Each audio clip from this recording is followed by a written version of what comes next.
رشتہ بھی تو سن لیجئے. اس کا رشتہ کیا ہے بھائی؟ وہ نواسی ہے پہلے ظالم کی، جادہ بنت اشعث پہلے ظالم کی نواسی ہے.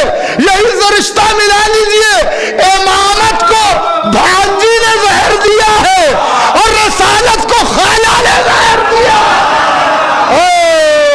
اللہ اکبر، اللہ بے شمار، بس عزیز، بے شمار، بے شمار، بس عزیز،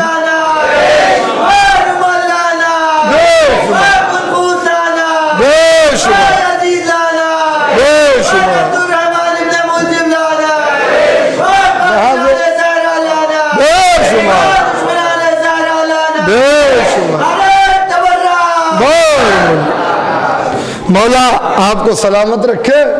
ان افکار کو آپ وصول کیجئے. نبی نے اپنی آمد کی تاریخ سے بھی ثابت کیا اور اپنے دنیا سے جانے کی بھی تاریخ سے ثابت کیا اور پردہ ہٹایا. اپنی آمد کی تاریخ سے مومنین کو خوش کر دیا اور اپنے جانے کی تاریخ سے چھپے ہوئے منافق کے چہرے سے پردہ ہٹایا.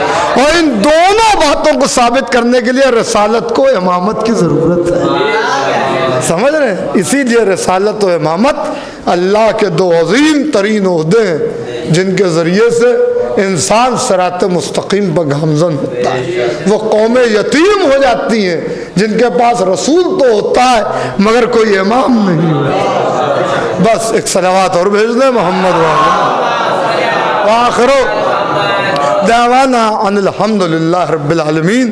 آئیے انہی الفاظ کے ساتھ ہم دعا گو ہیں بارگاہ رب العزت میں. پروردگار شب وہ عظیم ترین شب ہے جو شب قدر سے بھی افضل ہے، اس لیے کہ رسالت کی بھی آمد ہے، امامت کی بھی آمد ہے، قرآن رسالت کا بھی نزول ہے، قرآن امامت کا بھی نزول ہے، جشن صادقین ہے، دو صادقین کی آمد ہے. پروردگار اس مبارک گھڑی میں یہاں جتنے بھی مومنین بیٹھے ہوئے ہیں اور جو بھی تقریر کو سن رہے ہیں، میرا مالک ان کی تمام دینی دنیاوی و اخروی حاجات کو پورا فرما.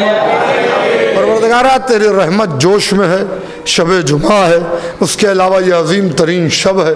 پروردگار جو لوگ بھی بیمار ہیں، خصوصاً فیروز بھائی جو ہمارے گولہ گنج میں رہتے ہیں، ان کی والدہ، ان کی بہن بھائی، ان کے بھائی کی طبیعت بہت ناساز ہے. مولانا محسن جعفری صاحب اور جتنے بھی مومنین اور مومنات میں جو لوگ بھی بیمار ہیں ان کو بیمار کربلا کے صدقے میں شفائے عاجلہ عطا. پروردگارہ تجھے تیرے حبیب کا واسطہ، تجھے پنجتن پاک کا واسطہ، تجھے معصومین علیہ السلام کا واسطہ، تجھے کربلا کے شہیدوں کا واسطہ، جہاں جہاں بھی شیعان حیدر کرار ہیں ان کی جان و مال و عزت و آبرو اور ناموس کی حفاظت فرما.